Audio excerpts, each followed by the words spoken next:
முத்து ஜீவா மூலமா பணம் கொடுத்த விஷயத்த தெரிஞ்சுக்கிற முத்து ரொம்ப கோவமா வந்து மனோஜ்ட்டி ரோனிட்டையும் கேட்குறாங்க. ஏன் பார்லரம்மா அவனுக்கு தான் ஏதோ புத்தி இல்லாமல் நடந்துட்டா, நீ இப்படி பண்ணிட்டு இருக்கிறியே அப்படின்னு சொல்லி பேசிட்டு இருக்கிறாங்க. இதெல்லாம் கேள்விப்படுற அண்ணாமலை விஜய் எல்லாருமே ரொம்ப ஷாக் ஆகுறாங்க.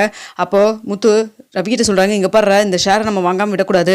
டேய் நீ வீடு வாங்குறதா சொல்லி பிளான் பண்ணியிருக்கல, ஃபஸ்ட்டு அந்த பிளானை ஃபஸ்ட்டு ஸ்டாப் பண்ணுடா. அது கொடுத்துருக்கல அந்த 30 லட்ச ரூபாய், அந்த 30 லட்ச ரூபாய் ஃபஸ்ட்டு வாங்கி எங்களுக்கு கொடுறா, எங்களுக்கு கொடுக்க வேண்டியதெல்லாம் கொடு, உன்னுடைய ஷேர் என்னமோ அதை வச்சுட்டு மீதியை கொடுறா அப்படின்னு சொல்லி கேட்குறாங்க. என்ன முத்து பேசிட்டு இருக்கிறீங்க அப்படிங்கிற மாதிரி ரோஹினி கேட்குறாங்க. ஆமாங்க, உங்கள்கிட்டே பணம் இல்லை, கடன் வாங்கி தானே வாங்குறீங்க, எங்களுக்கு கொடுக்க வேண்டிய பணத்தில் நீங்கள் இப்போது உங்களுக்கு தேவைப்பட்டதெல்லாம் நீங்கள் பண்ணிட்டு இருக்கீங்க. இப்போ நானும் ரவியும் கஷ்டப்பட்டு இருக்கோம். ரவி கிட்ட பணம் இருந்ததுன்னா அவர் ரெஸ்டாரண்ட் ஆரம்பிப்பான், எங்கிட்டையும் பணம் இருந்தால் நான் 2 கார் வாங்கி நான் வந்து வாடகை கூட்டிட்டு மேலே சீக்கிரமாக ரூம் கட்டுவேன். அதெல்லாம் விட்டுட்டு நீங்கள் வாழ்கிறத பார்த்துட்டு நாங்கள் என்ன பார்த்துட்டு இருக்க முடியுமா? அதெல்லாம் முடியாது அப்படின்னு சொல்லி சொல்கிறாங்க. அப்போ எங்கள் வளர்ச்சி பார்த்து நீங்கள் பொறாமப்படுறீங்களா அப்படின்னு சொல்லி கேட்குறாங்க. இங்கே பாருங்க பார்லரம்மா, நீங்கள் சொந்தமாக உழைச்சி காசு சம்பாரிச்சு அது மூலமாக நீங்கள் கடை வச்சு நீங்கள் டெவலப் பண்ணுங்கள். அதை விட்டுட்டு எங்கள் அப்பாவுடைய பணத்தை, எல்லாத்துக்கும் சேர வேண்டிய பணத்தை நீங்கள் மட்டும் எடுத்து யூஸ் பண்ணலான்னு எந்த ஒரு நியாயம்? அது மட்டும் இல்லாமல் வந்த இப்போ லாபம் வந்துச்சுல 10 லட்ச ரூபா, அந்த 10 லட்ச ரூபாயை நீங்கள் எங்களுக்கு கொடுத்துருந்தீங்கன்னா கூட பரவாயில்ல, அது கூட கொடுக்கல. அதோட சேர்த்து இன்னும் 20 லட்ச ரூபாய்க்கு நீங்கள் பெரட்டி நீங்கள் வந்து இப்போ வீடெல்லாம் வாங்க போகிறீங்க. எங்களுக்கு கொடுக்க வேண்டிய பணத்தை கொடுத்துட்டு நீங்கள் என்ன வேணால் வீடு வாங்குங்க, என்ன வேணால் வாங்குங்க, எங்களுக்கு அதை பற்றியெல்லாம் கவலை இல்லை அப்படின்னு சொல்கிறாங்க. இதை பார்த்துட்டு இருக்கிற ரவியும் சொல்கிறாங்க, ஆமாம் எங்களுக்கு கொடுக்க வேண்டிய பணத்தை கொடுத்துரு, எதுக்கு இப்படிலாம் பண்ணிட்டு இருக்கிற அப்படின்னு சொல்லி ரொம்ப கோவப்பட்டு ரவியும் பேசுகிறாங்க. இதெல்லாம் பார்த்துட்டு இருக்கிற அண்ணாமலை சொல்கிறாங்க, டே மனோஜ் நீ பண்ணுறது சுத்தமாக சரியே இல்லைடா, ஃபஸ்ட்டு வீடு வாங்குறது பிளானை ஸ்டாப் பண்ணு, இவங்க கொடுக்க வேண்டிய பணத்தை கொடுத்து முடிச்சுட்டு அதுக்கப்புறம் நீ என்ன வேணுமோ அது பண்ணிக்கோ, இதில் வேறு இருக்கிற சொந்த வீட்டை வேறு விற்க சொல்லி வேறு கேட்டு இருந்த அப்படின்னு சொல்கிறாங்க. அப்போ விஜயாவும் ரொம்ப கோவப்படுறாங்க. ஏன்டா எங்கிட்ட எப்போ வந்தாலும் வந்து பணம் வேணும்னு சொல்லி கேட்டுருப்பீலடா, இப்போ இவ்வளோ பணம் வந்திருக்கு, நீயும் ரோஹினியும் சேர்ந்து மறைச்சிருக்கீங்களே. ரோஹினிட்டையும் கேட்குறாங்க, ரோஹினி மேலே நான் என்னமோ நினச்சேன், ஆனால் நீயும் இப்படி ஏமாத்திட்டீல அப்படின்னு சொல்கிறாங்க. ஆன்ட்டி அப்படிலாம் கிடையாது, ஏமாத்தணும்லாம் நினைக்கிறேன், ஆனால் அந்த பணத்தை பிஸ்னஸ்க்கு இன்வெஸ்ட் பண்ணிவிட்டு வர லாபத்தை உங்கள்கிட்ட கொடுத்துடலாம் அப்படின்னு தான் நினச்சேன் அப்படின்னு சொல்கிறாங்க. இருக்கட்டுமா, என்ன வேணாலும் இருக்கட்டும், ஆனால் என்கிட்ட உண்மையை எப்படி நீங்கள் 2 பேரும் மறைக்கலாம்? இந்த வீட்டில் அதிகமாக நம்புறது உங்கள் 2 பேர்த்தையும் தான், நீங்களே இப்படி பண்ணிட்டீங்களா அப்படின்னு சொல்லி ரொம்ப கோவப்பட்டு பேசிட்டு இருக்கிறாங்க.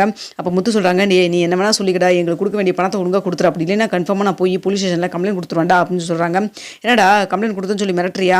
பணமெல்லாம் கொடுக்க முடியாது, நான் வீடு வாங்குற பிளான் தான் அப்படின்னு சொல்லிட்டு இருக்கிறாங்க. அப்போ பேசிட்டு இருக்கிறப்பே கரெக்டாக மனோஜோடைய ஃப்ரெண்டு கால் பண்ணி 30 லட்ச ரூபா கொடுத்தமில்ல, அவங்க ஃப்ராடு போல இருக்குது அப்படின்னு சொல்கிறாங்க. என்ன சொல்கிறீங்க அப்படின்னு சொல்லி கேட்குறாங்க. ஆமாம், அவங்க வீட்டு ஓனர்லாம் கிடையாது, அந்த வீட்டில் வாடகைக்கு இருந்திருக்கிறாங்க அப்படின்னு சொல்கிறாங்க. இதை கேட்டு ரொம்ப ஷாக் ஆகி போய் இன்னொரு வழி நம்ம ஏமாந்துட்டோம் அந்த பணத்தை கொடுத்து அப்படின்னு சொல்கிறாங்க.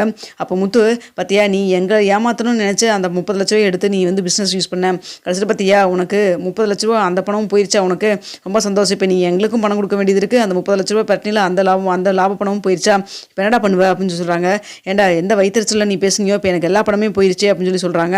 அப்போ ரோஹினியும் சொல்கிறாங்க, நாங்களாம் நல்லா இருக்கிறது உங்களுக்கெல்லாம் பிடிக்கல இல்லை, உங்கள் வயிற்றுச்சலாம் தான் எங்களை இப்படி பண்ணிடுச்சு அப்படின்னு சொல்கிறாங்க.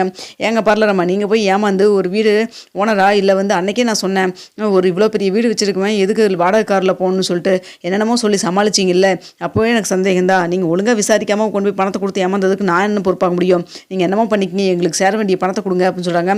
இப்போ நான் என்ன மாதிரி நிலைமையில் இருக்கிறோம், இப்போ வந்து பணத்தை கேட்குறீங்க அப்படின்னு சொல்லி கேட்குறாங்க.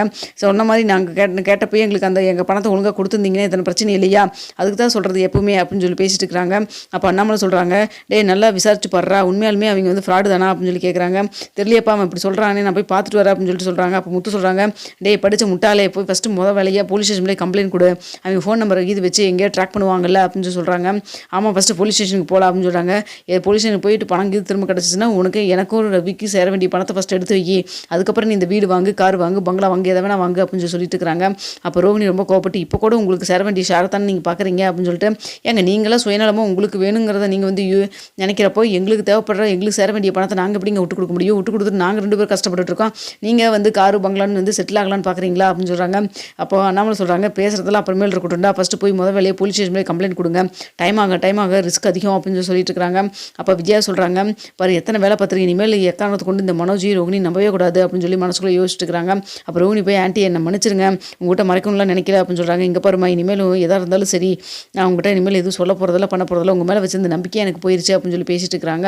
அப்போ மனோஜ் சொல்கிறாங்க, அம்மாட்டெல்லாம் அப்புறமேல் பேசிக்கலாம், நீ வா ஃபஸ்ட்டு போய் கேஸ் கொடுத்துட்டு வந்துடலாம் அப்படின்னு சொல்கிறாங்க. ரோஹினியும் கிளம்பி அங்கே போகிறாங்க. அங்கே போகிறப்போ கரெக்டாக ஜீவாவும் பார்க்குறாங்க வழியில். ஜீவா பார்த்தோன்னே என்ன எல்லா பிளானும் ட்ராப் ஆயிருச்சா அப்படின்னு சொல்லி சொல்கிறாங்க. என்ன என்ன நீ உனக்கு எப்படி தெரியும் அப்படின்னு சொல்லி கேட்குறாங்க. நான் தானே முத்துக்கிட்ட 30 லட்ச ரூபா உங்ககிட்ட கொடுத்ததா எல்லாம் சொல்லி வச்சுருந்தேன் அப்படின்னு சொல்லி சொல்கிறாங்க. அதை பற்றி பேசுகிறியா? ஆமாம், நாங்கள் வேறு ஒரு விஷயத்தில் பிரச்சனையில் போயிட்டுருக்கோம் அப்படின்னு சொல்லி சொல்கிறாங்க. என்ன வீடை வாங்கினது ஏமாற்றிட்டாங்க தானே அப்படின்னு சொல்லி கேட்குறாங்க. ஆமாம், உனக்கு எப்படி அந்த விஷயம் தெரியும் அப்படின்னு சொல்லி கேட்குறாங்க. நான் இப்போ தான் ரிஜிஸ்ட்ரேஷன் ஆஃபீஸ்லேருந்து வரேன், அங்கே தான் எனக்கு இந்த விஷயமே தெரிஞ்சுது, அது மூலமாக தான் உன் ஃப்ரெண்டுக்கும் தெரிஞ்சுது அப்படின்னு சொல்லி சொல்கிறாங்க. இப்போ எனக்கு ரொம்ப சந்தோஷமாக இருக்குது. போன தடவை வந்து ரொம்ப ரொம்ப ஒரு மாதிரி போனேன், இந்த தடவை ரொம்ப ஹாப்பியாக போகிறேன் ஊருக்கு